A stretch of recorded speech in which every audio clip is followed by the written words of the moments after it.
ஊழியம் புரிந்து பணி ஓய்வு பெற்று இந்த கெட் டுகெதருக்கு வந்திருக்கும் அனைத்து நண்பர்களுக்கும் எனது தோழிகளுக்கும் எனது மகிழ்ச்சியான வணக்கத்தை முதல்ல தெரிவித்துக் கொள்கிறேன்.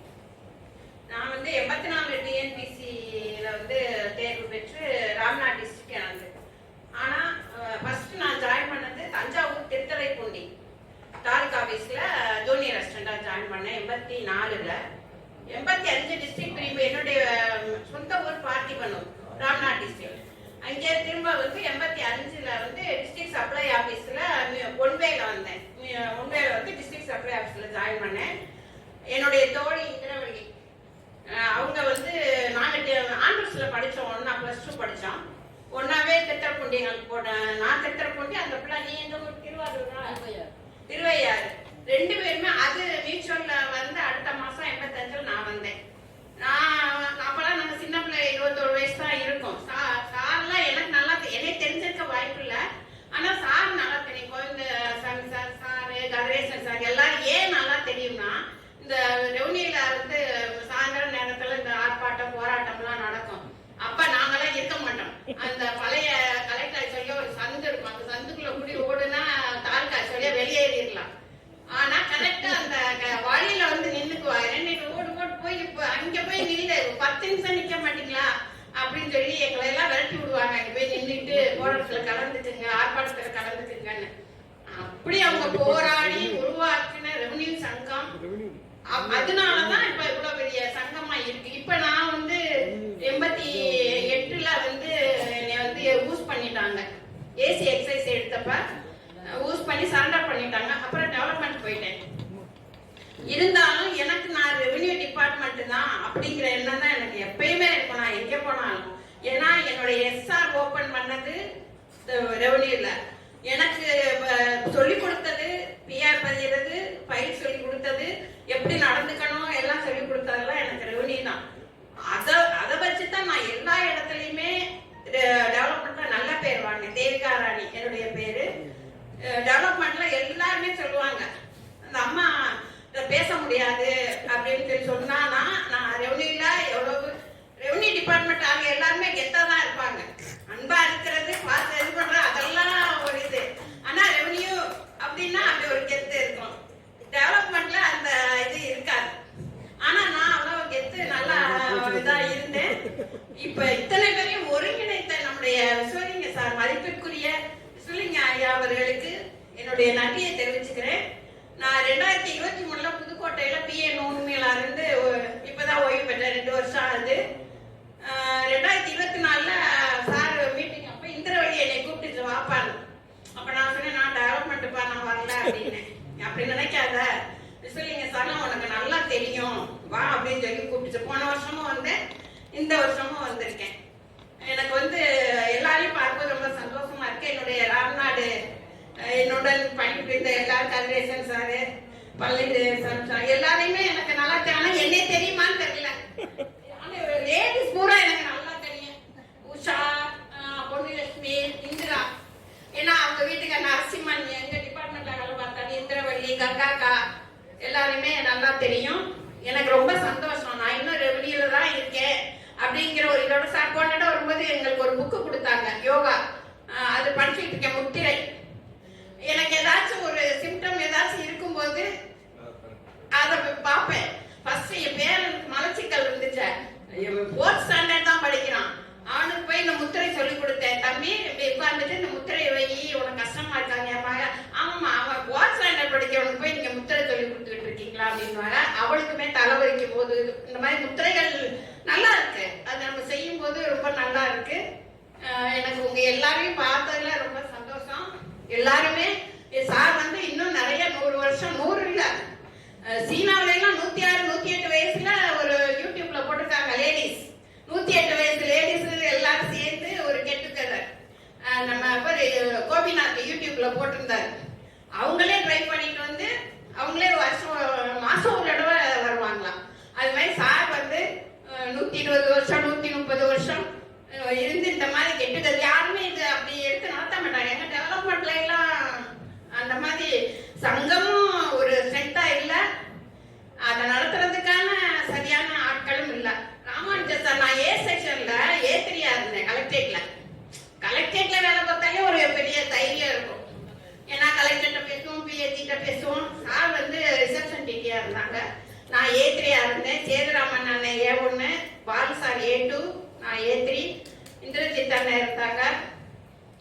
டைபிஸ்ட் இருந்தாங்க. மற்றவங்க எல்லாம் கதிரேசன் சார் அவங்க எல்லாம் வேற வேற செக்ஷன். எனக்கு ராம்நாட்ல உள்ள ஆள் எல்லாரையும் நல்லா தெரியுற காரணம் திரும்ப நான் டெவலப்மெண்ட்டுக்கு ராம்நாடே வந்துட்டேன். அதனால எல்லாரோடையும் என்னோட தொடர்பு இருந்துச்சு. இப்ப அவங்க எல்லாரையும் எனக்கு பார்த்ததுல ரொம்ப சந்தோஷம். எல்லாரும் வருஷம் தவறாமல் இதுக்கு வரணும். இந்த வாய்ப்பை ஏற்படுத்தி கொடுத்த மதிப்பிற்குரிய விசுலிங்க சார் அவர்களுக்கு எனது நன்றியை தெரிவிச்சுக்கிறேன். நன்றி, வணக்கம். டெப்டி கலெக்டர் ரிட்டையர்ட் டாஸ்கர் எல்லாத்துக்கும் முதல்வர் வணக்கத்தை தெரிவித்துக் கொள்கிறேன். என்னுடைய பேர் வந்து உஷா.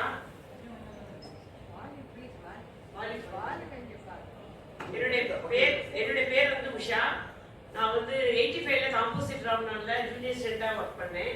ஜாயின் பண்ணி ஒரு 2-3 மாசத்துலயே ட்ரைஃபிகேஷன் சொல்லி ஓடுங்க ராம்நாடுக்கு போகணும். சின்ன ஜூனியர் இருந்துக்கிட்டு சிவகங்கை விருதுநகர் அப்படின்னு சொல்லிட்டாரு. அப்பருக்கே ஏற்றி அப்புறம் ராம்நாடு போயிட்டோம். ராம்நாட்ல தான் வீரராவன் சார், அப்பெல்லாம் எனக்கு அவங்கள கூட தெரியாது, SMK மட்டும் தெரியும்.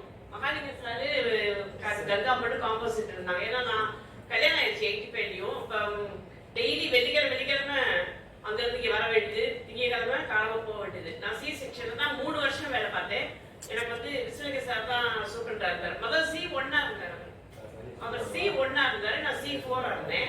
3 இயர்ஸ் அங்கேயே தான் இருந்தேன். கடிவாளம் போட்ட மாதிரி C செக்ஷன் சந்திரமேடம் தான் எனக்கு தெரியல.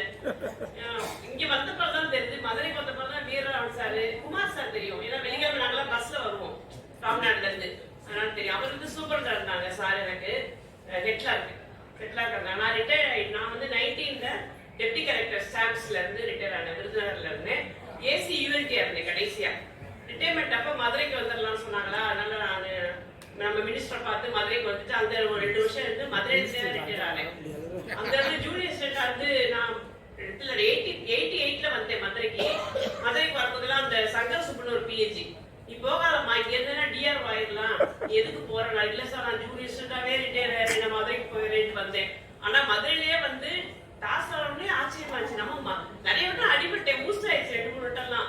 சரி இருந்தாலும் கூட மதுரையிலேயே இருந்து டாஸ்கே சந்தோஷமா இருந்துச்சு. ஆனா டெப்டி கலெக்டர் ப்ரமோஷன் கிடைச்ச உடனே பரவாயில்லையே, மதுரைக்கு வந்து நம்ம டெப்டி கலெக்டர் ஆயிட்டு கடவுளுடைய பெரிய கிருபை தான் அப்படின்னு நினைச்சேன். ஆனா லைஃப்ல நல்லா முன்னேறிட்டு எனக்கு ஒரு பொண்ணு ஒரு பையன் எல்லாம் செட்டில் ஆயிட்டாங்க.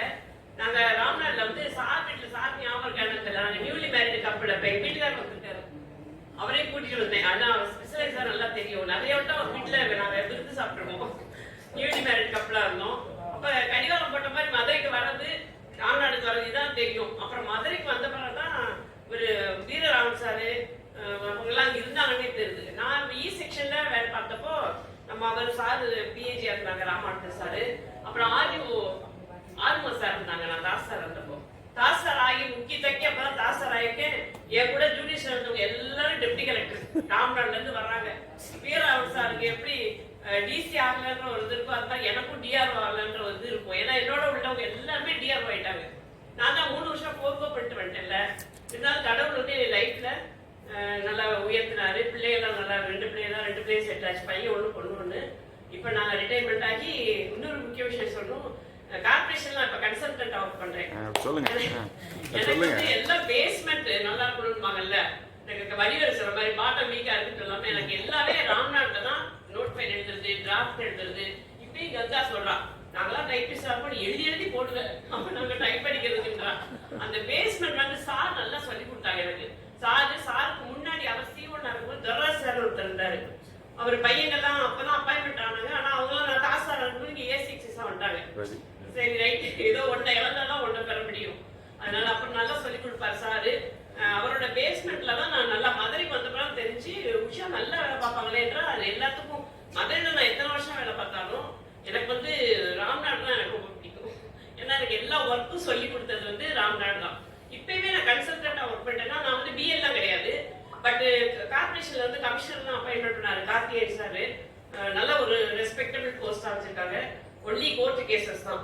இதெல்லாம் நான் BL படிக்கல, இருந்தா கூட அந்த எக்ஸ்பீரியன்ஸ்ல தான் நான் இந்த பேராகிராஃபி மார்க்ஸ், டைம் பவுண்ட் கேஸ் இதெல்லாம் தெரிஞ்சுக்கிட்டது காரணம் வந்து அடித்தளம் பேஸ்மெண்ட் வந்து எனக்கு நல்லா இருக்கும். இப்ப இருக்கவங்களுக்குலாம் அப்படி எதிர்பார்க்க முடியாது. ராம்நாடு வந்து நல்லா ராம்நாடுக்காரங்களா மதுரைக்கு மகாலிங்க சாருக்கே தெரியும், ராம்நாடுக்காரங்க நல்லா வேலை பார்ப்பாங்க.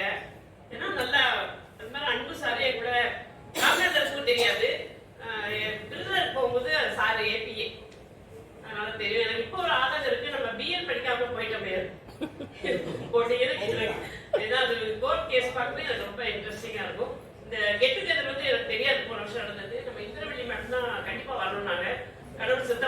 ஏன்னா அடுத்த வருஷம் தொடர்ந்து வருமா ஒருத்தர் பார்ப்போம், எல்லாரும் சந்தோஷமா இருந்தது. ரிசல்ட் சாருக்கு நல்ல நீடித்த ஆயுளையும் சுகத்தையும் கடவுள் கொடுப்பாரு. என் பேர் பொன்னுலட்சுமி, ராமநாடு வீட்டில் இருக்கேன். வந்து வருஷம் வருஷம் இந்த மீட்டிங்காகவே காத்திருந்து எல்லாரையும் பார்க்கலாம், எல்லாரும் பேசுறதையும் கேட்கலாம், அவங்கள வச்சு அவங்க தொடர்புல மற்றவங்களை பற்றி தெரிஞ்சுக்கலாம், சந்தோஷப்பட்டுக்கலான்ட்டு வருஷம் வருஷம் வர்றது. இந்த மீட்டிங் இந்த மாதிரி ஒரு சந்தோஷமான நிகழ்வை ஏற்படுத்தி கொடுத்த சாருக்கு ரொம்ப நன்றி. அனைவருக்கும் வந்து இந்த மீட்டிங் கலந்துக்கிட்டு எல்லா நிகழ்ச்சியும் கலகலப்பாக்குன்னு அனைவருக்கும் நன்றி.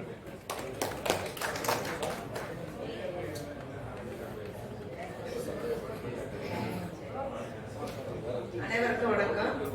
தலைவர் அவர்களுக்கு மிகப்பெரிய வணக்கம். எல்லாருக்கும் முதல்ல நன்றி சொல்லிக்கிறேன். முதல்ல இங்க இந்த கூட்டத்தை ஒவ்வொரு வருஷமும் ஆர்கனைஸ் பண்ணி நம்ம எல்லாரையும் சந்திக்க வச்சு நம்முடைய பழைய நினைவுகள் எல்லாம் அந்த காலத்துல ஒரு பசுமை நிறைந்த நினைவுகளின் ஒரு பாட்டு பாடி ஆட்டம் போடுவாங்க படத்துல. அது மாதிரியான சூழ்நிலையை நமக்கு உருவாக்கி கொடுத்த நம்ம தலைவர் அவர்களுக்கு மிகவும் மீண்டும் மீண்டும் நன்றி எல்லாம் சொல்லிட்டே இருக்கணும். நான் வந்து ராமநாதபுரத்துல தான் டைபிஸ்டா ஜாயின் பண்ணினேன். 25 டிஎன்பிசியில ஜாயின் பண்ணினேன்.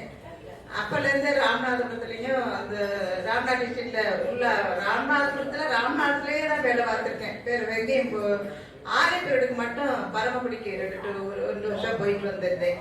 மற்றபடி எல்லா என்னுடைய சர்வீஸ் 37 வருஷம் சர்வீஸ்லாம் ஃபுல்லா எல்லாமே ராமநாதபுரம் மட்டும்தான். என் கூட வேலை பார்த்தவங்க எல்லாம் மகாலிங்கம் சார் இருக்கிறாரு, அந்த சார் மதிப்புக்குரிய ராமையா சார் இருக்காங்க. அவங்க எனக்கு அங்கே ஏசி எக்ஸசைஸா வந்தாங்க. ஜாயின் பண்ண வரும்போதே கரெக்டா இருக்கியா அப்படின்னா சரி பரவாயில்லம்மா அப்படின்னு சொல்லிட்டு தான் வந்தாங்க. என் கூட வேலை பார்க்குறவங்களோட எல்லாருடைய மிகுந்த நட்பா நல்ல உறவுகளா எல்லாரும் அண்ணன் தம்பிகளா நமக்கு நீண்ட நெடுங்காலம் அவங்களுடைய நட்பு நமக்கு இருக்கணும்.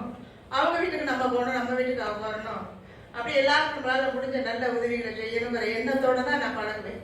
அதனால இன்னும் எல்லாருமே நிறைய பேர் எல்லா மாவட்டத்திலையும் போனாலுமே நம்மளா எங்க இங்க போயிருக்கோமே நமக்கு தெரியுமா, எப்படி போவோம் என்ன செய்வோம்னு நினைச்சு போயிட்டு இருக்கேன். எங்கேயோ இருந்து ஒரு காலம் காக்கா அங்க வாப்பா அப்படின்னு கூப்பிடுறாங்க, உடனே ஹெல்ப் பண்றாங்க. அப்படி பேசி பார்த்தா கடைசியில நான் ராமநாதபுரம் சொன்னது அப்படின்னு சொல்லி பேசிடுறாங்க. அது கடவுளுடைய அனுகிரகமா கூட இருக்கலாம். அதனால எல்லா வகையிலும் எனக்கு கடவுள் நல்ல உதவி செஞ்சிருக்காரு. நான் நல்ல சந்தோஷமான வாழ்வு வாழ்ந்துட்டு இருக்கேன். இந்த வாய்ப்பை ஏற்படுத்தி கொடுத்து எனக்கு தலைவருக்கு மிகவும் நன்றி. இங்க சந்திச்ச எல்லாரையும் பார்த்ததுக்கு மீண்டும் மீண்டும் நன்றி, சந்தோஷம். அடுத்த வருஷம் இது மாதிரி எல்லாரும் வந்து கலந்துக்கணும்னு அன்போட கேட்டுக்கிறேன்.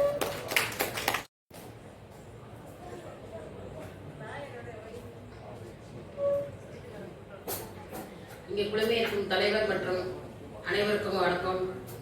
நான் வந்து ராம்நாடு எஸ்டாப்ளிஷ்மெண்ட்டு 84 அலாட்மெண்ட்டு 84ல் அப்பாயின்மெண்ட் ஆகி திருவையாறில் போய் 10 months ஒர்க் பண்ணேன். அப்போ ரொம்ப 21 வயசுலேயே நான் வேலைக்கு போயிட்டேன். அப்போ ரொம்ப சின்ன பிள்ளையா ஒரு மாதிரி இருப்பேன். அப்போ பொன்னுசாமி சார் ஒரு டிஆர் வாங்க ஆய்வுக்கு வந்தாங்க. அப்படி எந்த ஊருமா அப்படின்னு கேட்டோன்னா ராம்நாடுன்னு சொன்ன உடனே இவ்வளோ சின்ன பிள்ளையா இருக்கியம்மா, இவ்வளோ தூரம் ஒர்க் பண்ணியம்மா அப்படின்னு சொல்லிட்டு உடனே அவர் வந்து போன 1 monthக்குள்ளே எனக்கு ராம்நாடு ட்ரான்ஸ்ஃபர் கிடச்சிருச்சு. அப்புறம் 85ல் இருந்து 2015 வரைக்கும் ராம்நாடு, 2015ல் இருந்து 23 வரைக்கும் டிசியா 6 டிஸ்ட்ரிக்டில் ஒர்க் பண்ணியிருக்கேன். மார்ச் 23ல் ரிட்டையர்ட் ஆகிட்டேன். எனக்கு ஒரே பாப்பா, ஃபேமிலியில் நல்லபடியாக இருக்கும்.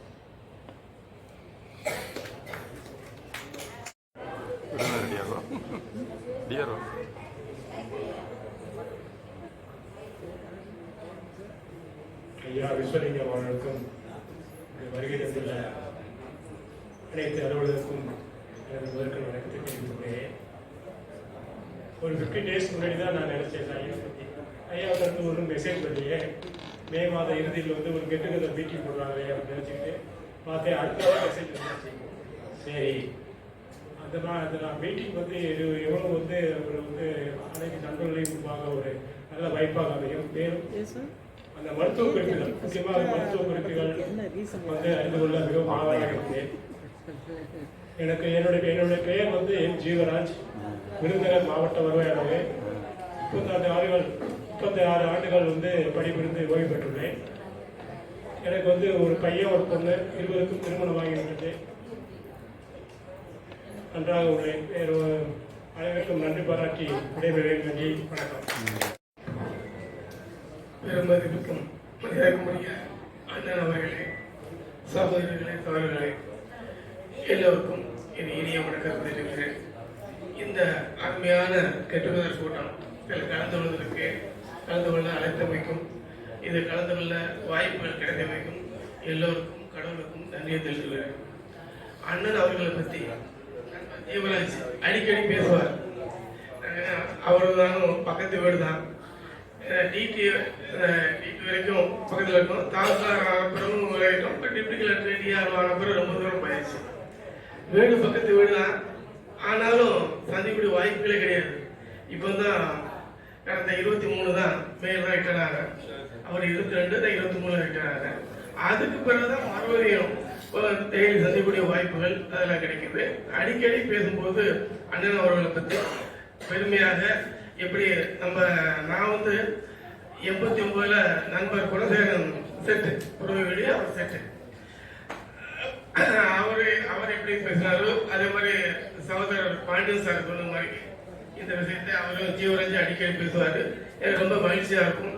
அதுலேயும் இந்த மாதிரி பாண்டியன் மட்டும் இல்லை, இந்த மாதிரி ஒரு கெட்டுக்குதர் அதில் மீல்ஸு எல்லாமே சொல்லும்போது இவ்வளவு ஒரு புண்ணியவாளனை பார்க்கணும் அப்படிங்கிற ஒரு ரொம்ப அதுக்காக வாய்ப்போட்டு இல்லை ஒரு ஏழை எளிய மக்களுக்கு இப்படி சேவை செய்வது மட்டுமல்லாமல் ஏற்கனவே சர்வீஸ் இருந்தவரை ஒரு கெட்டுக்குதர் ஆக்கி மன நிம்மதியோடு இருக்கணும் அப்படிங்கிற ஒரு உள்ள உணர்வோடு செய்யக்கூடிய செயலாற்றக்கூடிய அண்ணன் அவர்கள் ஏற்கனவே பேசி எல்லோரும் சொல்ல போல 100 வேலை பல ஆண்டுகள் வாழ்ந்து மேலும் மேலும் இதை போன்ற வாய்ப்புகளையும் வசதிகளையும் மேற்கொண்டு செல்லக்கூடிய இறைவனையும் வேண்டுகொள்கிறேன். நன்றி, வணக்கம்.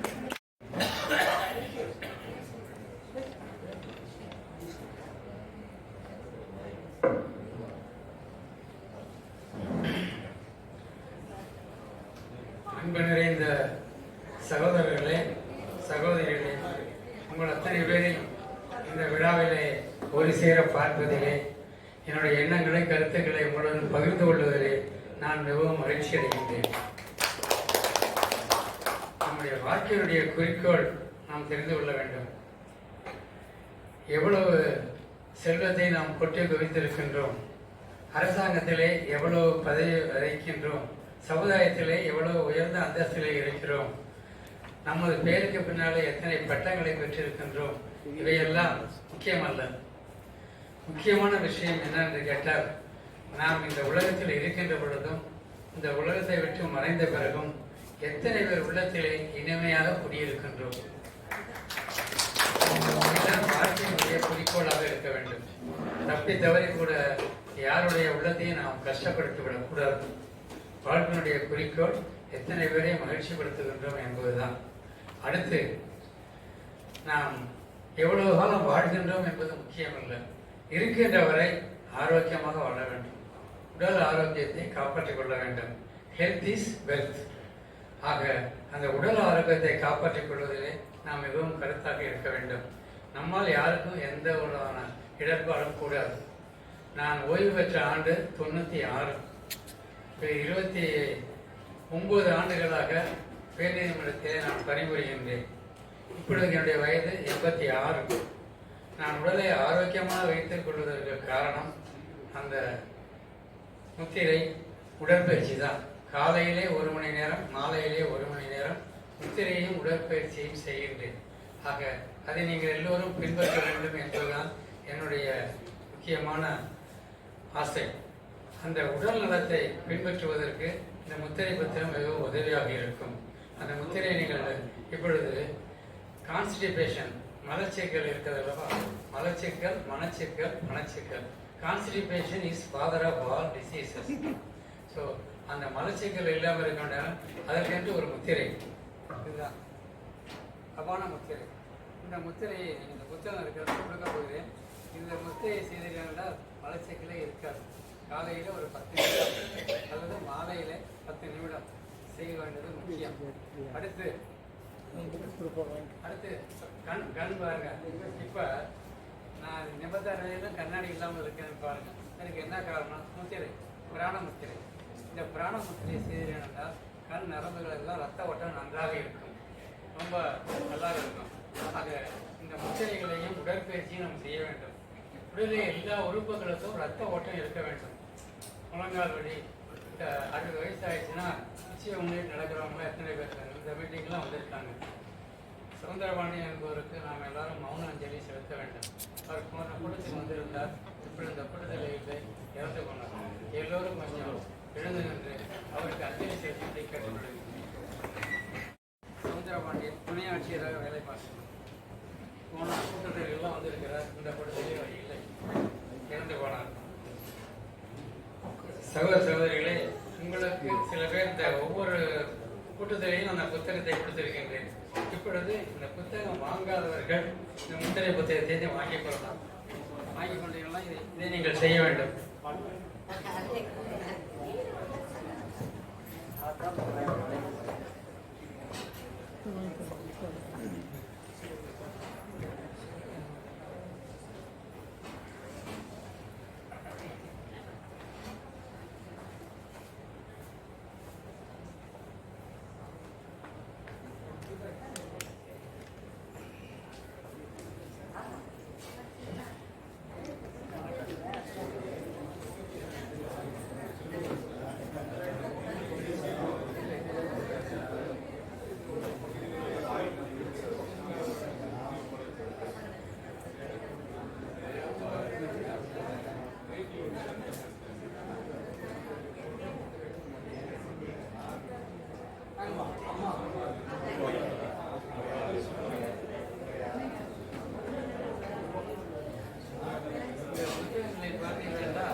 அண்ணே மைக் வச்சு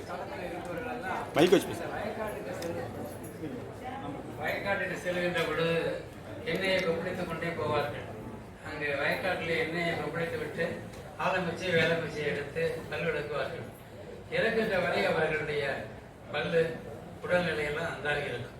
நாம் அந்த பழக்கத்தை பின்பற்றுவது இல்லை. அந்த ஆயுட்கொள்ளையும் உங்களுக்கு புத்தகம் கொடுத்துருக்கிறேன், அதை நீங்கள் படித்து பாருங்கள். அதனுடைய பலன்கள்லாம் தெரியும். இது பாருங்க, எனக்கு 86 வயசில் என்னுடைய பல்லெல்லாம் எப்படி இருக்கிறதுன்னு பாருங்க. ஆக அந்த பல்லை பக்குவமும் வைத்துக் கொள்வதற்கு எண்ணெய் கொப்பளித்திருந்தால் மலச்சிக்கல் கூட இருக்காது, பல பலன்கள் இருக்கின்றன. அதனால் அந்த ஆயுட்கொள்ளையும் புத்தகத்தை வைத்துக் கொண்டு புத்தகம் வாங்காதவரோடு அதில் எல்லாம் எங்கே கிடைக்கும் என்பதற்கு அதில் முகவரி இருக்கிறது, அதில் எடுத்து நீங்கள் வாங்கலாம். அந்த ஆயுட்கொள்ளையை காலையில் எந்திரிச்சோன்னா வெறும் வயிற்றில் செஞ்சீங்கன்னாக்கா நல்லா ஆரோக்கியமாக இருக்கும். ஏன்னா 2 பேரிச்சம்பழம் சாப்பிட்டீங்கன்னா சுகரே வராது. ஏன்னா நான் காலை உணவு என்ன தெரியுமா உங்களுக்கு, ஒரு ஆப்பிள் எல்லாம் அரைஞ்சி வச்சிருக்கேன். நான் apple A day keeps the doctor அரை. அப்புறமா 3 பேரிச்சம்பழம், 3 அத்திப்பழம், அப்புறம் வாழைப்பழம். இதுதான் என்னுடைய காலை உணவு. மனிதன் எதை சாப்பிடுகிறானோ அதுவாக ஆகிறான். ஆக அந்த உணவு பழக்கங்களையே நாம் கற்க வேண்டும். இந்த முத்திரையை செய்தீர்கள் என்றால் மலச்சிக்கலுக்கு முத்திரை இருக்கிறது. கண்ணாடியை கலட்டி விடலாம். அங்கே திரிமலத்தில் இருக்கின்ற சில இளைய வயதுடைய பெண்கள் எல்லாம் வரும்பொழுது இந்த முத்திரையை சொல்லி ஒரு 6 மாதம் கழிச்சு, சார் நான் கண்ணாடியை கலப்பிட்டேன் என்று சொல்வார்கள். அதுக்கு முத்திரை இருக்கிறது, பிராண முத்திரை. 50 முத்திரை இருக்கிறது. அத்தனையும் செய்ய வேண்டிய தேவையே இல்லை. 4 அல்லது 3 முத்திரை. நமக்கு என்ன தேவையோ அதை செய்தால் போதும். அதை தொடர்ச்சியாக நம்பிக்கையோடு செய்ய வேண்டும், இறை வணக்கத்தோடு அதை செய்ய வேண்டும்.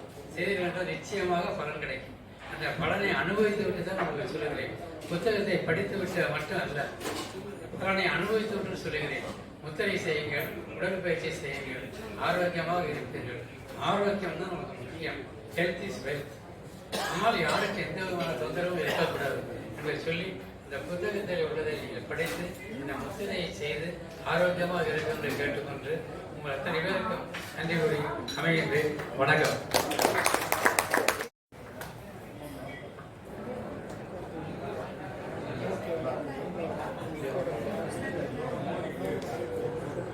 நன்றி கிடையாது. லாஸ்ட்ல நான் முதல்ல அவருக்கு முன்னாடி நான் பேசிருக்கேன். அதாவது கிட்டத்தட்ட ஏற்கனவே நீங்க வந்திருக்கீங்க. போன வருஷம் நான் வரும்போது என்ன சொல்லிருக்கீங்கன்னா, ஒரு குரலை சொன்னேன். அது பிறகு யாராவது ஒரு குரலை எடுத்து அதுபடி நடங்க அப்படின்னு கேட்டேன், ஒரு வேண்டுகோளா வச்சேன். இப்ப எத்தனை பேர் அந்த குரலை எடுத்து அதுபடி நடந்தீங்கன்னு சொல்லி இருக்கலாம். அதே மாதிரி நடந்துருக்கலாம். எத்தனை பேர் இப்ப இந்த குரலை படி நடக்குன்னு தெரியல. நான் எதுக்கு இந்த சொல்றேன்னா, அப்ப சொல்லும் போது எனக்கு ஒரு ஞாபகம் வந்தது. உங்களெல்லாம் பார்த்து ஒரு வேண்டுகோள் விட்டேன், நீங்க ஒரு குரல் எடுத்துக்க, உங்களுக்கு பிடிச்ச குரல் அறுத்துப்பால் பொருட்பால ஏதாவது ஒரு குரல் எடுத்துக்கிட்டு அதை கடைபிடிக்கிறது, அதை ஃபாலோ பண்றது. ஆனா அந்த ஒரு குரலை எடுத்துக்கிட்டு ஒரு 10-20 வருஷமா ஒரு பெரியவர் என்ன செய்யறாருன்னா அதை கடைபிடிச்சுக்கிட்டே வராரு. நம்மளுக்கு முன்னாடி நிக்கிற ஐயா விசுலுங்கய்யா தான். விசுலுங்கய்யா தான், வேற ஒன்றும் இல்லை. அவர் என்ன பேசாம இருக்காரு. ஏன்னு சொல்றோம்னா, ஒரு குரல் அருமையான குரல். நீங்க இந்த குரல் வந்து எல்லாத்துக்குமே பொருந்தும்.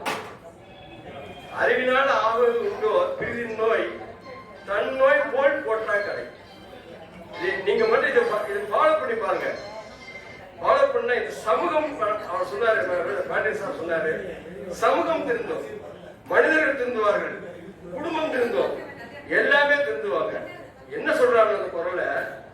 ஒரு நோய்னா என்ன தெரியுமா, இங்க வந்து துன்பம்னு எடுத்துக்கிறோம். ஒரு துன்பத்தை வந்து அடுத்தவங்க துன்பம் உன் துன்பமாக எப்பொழுது நீ நேசிக்க ஆரம்பிக்கின்றாயோ அப்பொழுதுதான் நீ அறிவுள்ளவன் என்று அர்த்தம் அப்படின்னு வள்ளுவர் சொல்றாரு. அதே தான் ஐயா செஞ்சுட்டு இருக்க.